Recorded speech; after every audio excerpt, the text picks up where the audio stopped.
Evet arkadaşlar, afetlere hazırlığın olmazsa olmaz şartlarından en öncelikli olanı şu: afete dirençli binalarda yaşamak.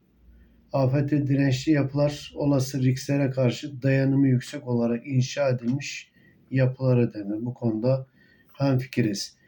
Şimdi onun için de konut kiralarken ya da satın alırken özellikle arkadaşlar dikkat etmemiz gereken konular şu: bir, düzenli bakım görecek binamız. İki, farklı bir amaçla kullanılmayacak. Yani ev olarak yapılmış ama dükkana çevrilmiş ya da dükkan eve çevrilmiş. Proje dışı tadilat yapılmayacak. Örneğin altına garajı açılmış, direkleri kesilmiş.